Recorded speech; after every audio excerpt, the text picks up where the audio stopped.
Hello दोस्तों, कैसे हैं आप सब। स्वागत आप सभी का ब्रेकिंग न्यूज चैनल में। तो आइए जानते हैं देश दुनिया की महत्वपूर्ण और काम की खबरों को। पर वीडियो में आगे बढ़ने से पहले इस वीडियो को एक छोटा सा प्यार भरा लाइक जरूर से कर दीजिए। तो चलिए जानते हैं आज की पहली बड़ी खबर। अब 7 दिनों में मिलेगा ड्राइविंग लाइसेंस, नहीं करना पड़ेगा लंबा इंतजार, जानिए पूरी प्रक्रिया। जी हां, आजकल के समय में ज्यादातर लोगों के पास कोई ना कोई वाहन जरूर होता है। दिन प्रतिदिन जिस तरह से आबादी बढ़ती जा रही है, ऐसी स्थिति में पब्लिक ट्रांसपोर्ट का इस्तेमाल करना सबके बस की बात नहीं है। ज्यादातर लोग खुद का ही सफर करना पसंद करते हैं, लेकिन खाली गाड़ी खरीद लेना ही सब कुछ नहीं है, क्योंकि उसे चलाने का इस्तेमाल करने के लिए आपको गवर्नमेंट लाइसेंस यानी ड्राइविंग लाइसेंस लेना बहुत ही जरूरी है, ताकि आप आराम से अपनी गाड़ी को सड़क पर चला सकें। पहले ड्राइविंग लाइसेंस के चक्कर में आरटीओ ऑफिस बार बार जाना पड़ता था, लेकिन अब समय बदल चुका है। जी हां, ड्राइविंग लाइसेंस लेने के लिए अभी तक लोगों को काफी मशक्कत करनी पड़ती थी। कागजी कार्यवाही पूरी होने में कई बार 1 महीने से अधिक का वक्त लग जाया करता था, परंतु जनहित गारंटी अधिनियम के तहत अब सिर्फ 7 दिनों में ही ड्राइविंग लाइसेंस बनने की प्रक्रिया होगी। पबजी मोबाइल की भारत में वापसी हुई, कंफर्म स्पेशल गेम होगा लॉन्च। जी हां, करीब 1 महीने बाद पबजी मोबाइल ने भारत में वापसी की पुष्टि कर दी है। पबजी कॉरपोरेशन ने भारत में पबजी मोबाइल की वापसी का ऐलान कर दिया। साथ ही कहा कि भारतीय यूजर्स के लिए स्पेशल गेम भी लॉन्च किया जाएगा। खास बात यह है कि नए गेम के लिए पबजी किसी भी चाइनीज कंपनियों से साझेदारी नहीं करने का फैसला लिया। पबजी ने भारतीय गेमिंग इंडस्ट्री में $100 मिलियन निवेश करने का भी ऐलान किया। अजय माकन ने की सीएम केजरीवाल से लॉकडाउन लगाने की मांग। जी हां, दिल्ली में प्रतिदिन कोरोना वायरस के नए मामले सामने आ रहे हैं और महामारी से मरने वालों के संबंध में दिल्ली कांग्रेस के पूर्व अध्यक्ष अजय माकन ने मुख्यमंत्री अरविंद केजरीवाल से तुरंत लॉकडाउन लागू करने की मांग की। दिल्ली में कोरोना वायरस का रिकॉर्ड टूट गया। पिछले 24 घंटों में कोविड के 8,593 नए मामले सामने आए और 24 घंटे में 85 लोगों की मौत हो गई। तेजस्वी बोले, नीतीश में नैतिकता बची है तो कुर्सी पर नहीं बैठे, चुनाव हमने जीता है। जी हां, महागठबंधन की बैठक के बाद तेजस्वी यादव ने नीतीश कुमार पर हमला बोला। तेजस्वी यादव ने कहा कि नीतीश कुमार में नैतिकता अगर बची है तो वह कुर्सी पर नहीं बैठे, यह चुनाव हमने जीता है। जनादेश की चोरी कर कब तक कुर्सी पर बैठेंगे। तेजस्वी यादव ने कहा कि चुनाव का फैसला आया है, जनता ने अपना फैसला सुनाया और चुनाव आयोग ने अपना नतीजा दिया है। फैसला मेरे पक्ष में और नतीजा उनके पक्ष में है। तेजस्वी ने कहा कि बिहार में जनादेश का चोरी कोई पहली बार नहीं हुआ। 2015 में भी जनता ने महागठबंधन को जनादेश दिया था, लेकिन चोर दरवाजे से बीजेपी सरकार में आ गई। बिहार की जनता ने बीजेपी को विपक्ष में रखने का फैसला किया था। तेजस्वी ने कहा कि बिहार की जनता हम लोगों के साथ है, हम लोग धन्यवाद यात्रा निकालेंगे। हम लोग चुनाव जीते हैं, देश में पहली बार विपक्ष ने इस तरह का एजेंडा बनाया है। हम नीतीश कुमार को बता देते हैं कि यह सिर्फ उनकी 4 दिन की चांदनी है। हम लोग संघर्ष करने वाले लोग हैं, रोने वाले लोग नहीं। जहां रहेंगे जनता का सवाल उठाते रहेंगे। दोस्तों, अगली खबर जानने से पहले आपसे एक रिक्वेस्ट है कि इस वीडियो को बनाने में मुझे बहुत ज्यादा मेहनत लगती है, तो इस मेहनत के लिए वीडियो को एक छोटा सा लाइक जरूर करें। 30 सेकंड में कोरोना वायरस को मार सकता है प्लाज्मा जेट। जी हां, कोरोना संक्रमण से इस समय पूरी दुनिया जूझ रही है। वैक्सीन बनाने के लिए वैज्ञानिक दिन रात एक किए हुए हैं। ऐसे में एक शोध से पता चला है कि प्लाज्मा जेट 30 सेकंड से भी कम समय में कोरोना के वायरस को मार सकता है। शोधकर्ताओं ने 3D प्रिंटर से प्रेशर प्लाज्मा जेट का स्प्रे बनाया है, जिसका प्रयोग सफल रहा। इस शोध के बाद एक उम्मीद जाग गई है कि जेट प्लाज्मा कोरोना के खिलाफ इस लड़ाई में महत्वपूर्ण भूमिका निभा सकता है। शोध में पता चला है कि प्लाज्मा जेट धातु चमड़े और प्लास्टिक की सतह पर मौजूद कोरोना वायरस को 30 सेकंड से भी कम समय में मार सकता है। इस शोध को कोरोना के खिलाफ लड़ी जा रही जंग में महत्वपूर्ण सफलता माना जा रहा है। शोधकर्ताओं ने कोरोना वायरस को मारने के लिए 3D printer pressure plasma jet का स्प्रे बनाया है।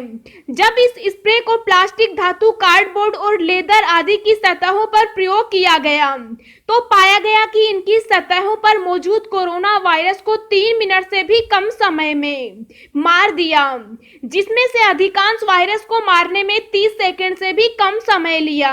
इस स्प्रे का मुंह पर लगने वाले मास्क पर जब प्रयोग किया गया तो पाया गया कि ये स्प्रे मास्क पर भी समान रूप से काम करता है। चिराग की लगाई आग से दुखी नीतीश कुमार नहीं बनना चाहते सीएम, भाजपा मना रही।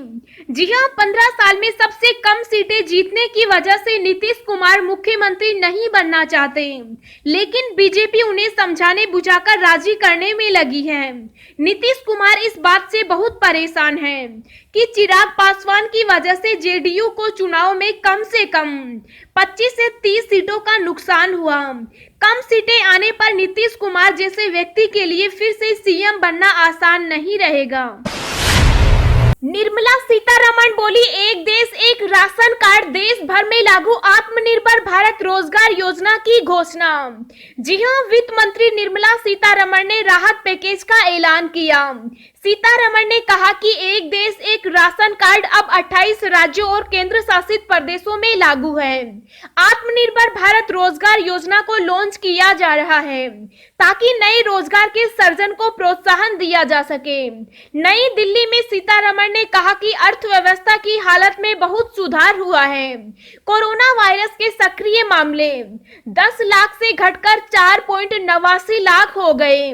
कोरोना वायरस की मृत्यु दर भी घटकर 1.47% हो गई। प्रोत्साहन पैकेज की घोषणा करने के दौरान कहा, अर्थव्यवस्था में मजबूत सुधार हुआ। कोविड-19 के सक्रिय मामलों में गिरावट आई है। वित्त मंत्री निर्मला सीतारमण ने प्रेस कॉन्फ्रेंस में कहा कि हाल के आंकड़े अर्थव्यवस्था में सुधार के संकेत दे रहे हैं। सरकार ने आत्मनिर्भर भारत 3.0 का ऐलान कर दिया। आत्मनिर्भर भारत रोजगार योजना की शुरुआत की गई है ताकि नए रोजगार का सृजन हो सके।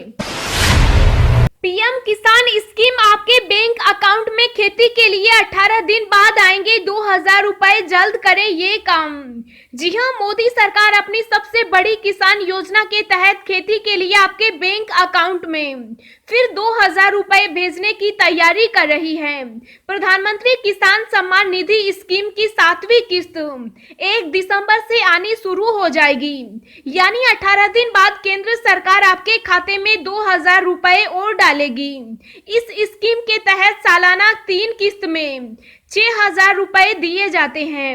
अब तक किसानों को 6 किस्त भेजी जा चुकी है। पिछले 23 महीनों में केंद्र सरकार 11.17 करोड़ किसानों को सीधे 95 करोड़ रुपए से अधिक की मदद दे चुकी है। उत्तर प्रदेश, दिवाली से पहले आम लोगों को बड़ा तोहफा, इस साल नहीं बढ़ेंगे बिजली के दाम। जी हां, उत्तर प्रदेश सरकार ने राज्य के आम लोगों की दिवाली की खुशी को दोगुना कर दिया। राज्य में इस साल बिजली की दरों में कोई भी वृद्धि नहीं की जाएगी। उत्तर प्रदेश राज्य विद्युत नियामक आयोग ने बुधवार को निर्णय लिया है कि इस साल का वर्तमान बिजली टैरिफ आदेश ही लागू रहेगा। ऐसे में इस साल न उत्तर प्रदेश में बिजली महंगी होगी और न स्लैब बदलेगा। घरेलू से लेकर उद्योग के सभी उपभोक्ताओं की बिजली दरें पिछले साल की तरह ही रहेंगी। कोरोना के खिलाफ जंग में WHO चीफ ने भारत को सराहा, वैक्सीन के प्रयासों के लिए पीएम मोदी को कहा थैंक्स। जी हां, प्रधानमंत्री नरेंद्र मोदी और WHO के महानिदेशक टीए ग्रेबेयसस ने कोविड-19 महामारी से निपटने के लिए वैश्विक स्तर पर जारी साझेदारी के संबंध में चर्चा की और इस दिशा में आधुनिक चिकित्सा पद्धति के साथ पारंपरिक औषधियों को शामिल करने पर राजी हुए। प्रधानमंत्री कार्यालय द्वारा जारी बयान के अनुसार प्रधानमंत्री मोदी ने विश्व स्वास्थ्य संगठन के प्रमुख से फोन पर बात की और महामारी से निपटने के लिए वैश्विक साझेदारी के समन्वय में संगठन की महत्वपूर्ण भूमिका की प्रशंसा की। बातचीत के दौरान मोदी ने इस बात पर भी जोर दिया है कि अन्य बीमारियों के खिलाफ लड़ाई से भी ध्यान नहीं हटना चाहिए। त्योहारों पर सफर को सुहाना करेगा रेलवे, बढ़ती भीड़ के मद्देनजर की जा रही तैयारियां। जी हां, दीपावली व छठ महापर्व के मद्देनजर यात्रियों की बढ़ती संख्या को देखते हुए रेलवे ने व्यापक तैयारियां कर ली। स्पेशल ट्रेनों की संख्या बढ़ाने के साथ ही भीड़ प्रबंधन का भी खास इंतजाम किया गया। रेलवे बोर्ड के सीईओ व अन्य वरिष्ठ अधिकारियों ने नई दिल्ली रेलवे स्टेशन का जायजा लिया। बढ़ती हुई भीड़ को देखते हुए सभी मुख्य स्टेशन से पूर्वांचल दिशा की तरफ जाने वाली ट्रेनों को संचालित किया जाएगा। कुल मिलाकर रेलवे इस बार सफर को सुहाना करने जा रहा है।